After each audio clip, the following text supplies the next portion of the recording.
Hi,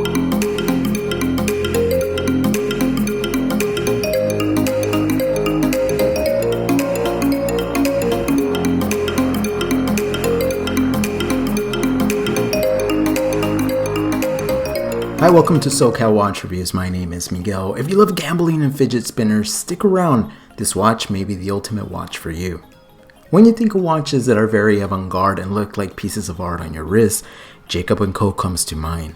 However, their watches can sometimes cost in the hundreds of thousands of dollars. I personally think some of their watches actually look pretty cool, but I would never spend that kind of money on one.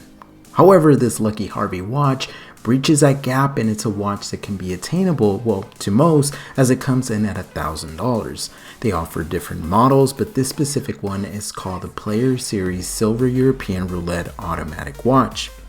This watch is made in China, therefore I wasn't expecting over-the-top quality, but boy was I wrong. It all started by the packaging. Sure, they included the typical documents, but a cool touch was that they also included a playing mat.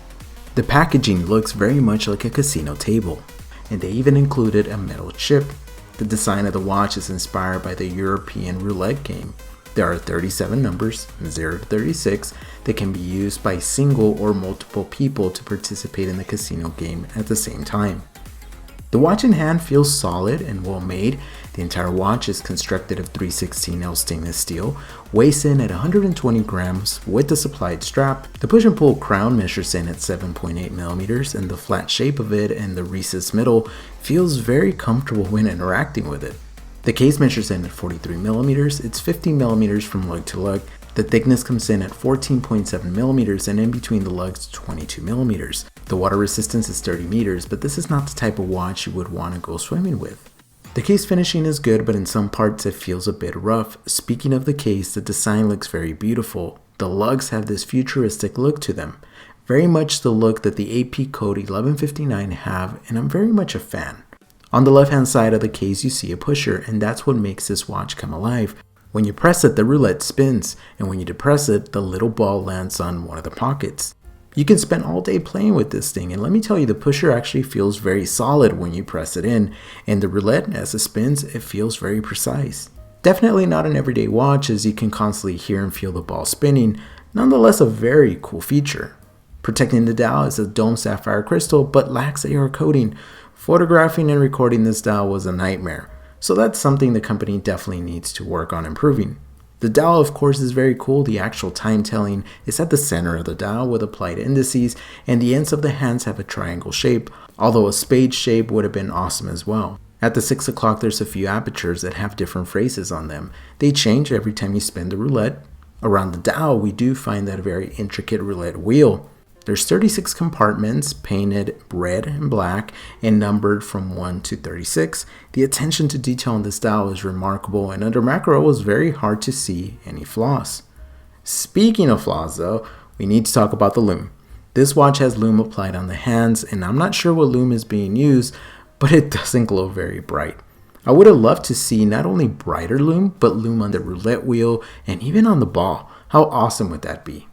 On the case back, keeping in theme with the watch, we find an engraved roulette table.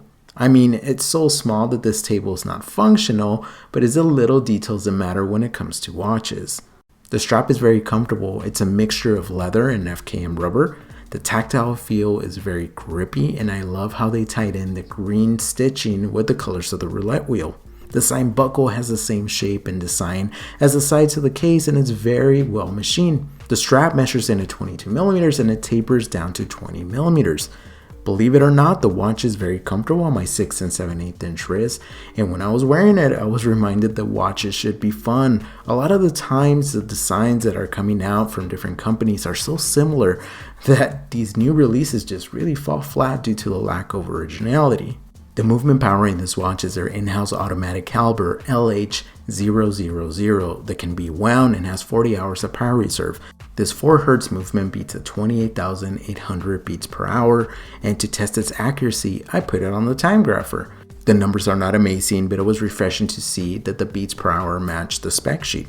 Shout out to my friend Rome at Rome.Churn8, who had a keen eye and noticed various similarities between this movement and the ETA 2824.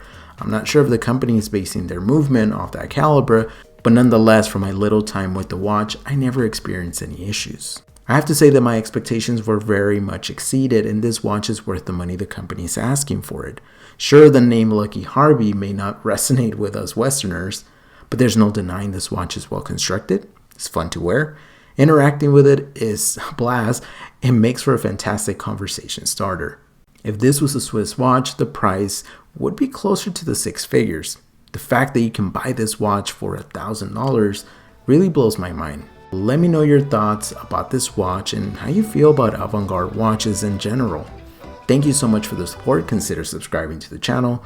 Be safe out there and stay humble.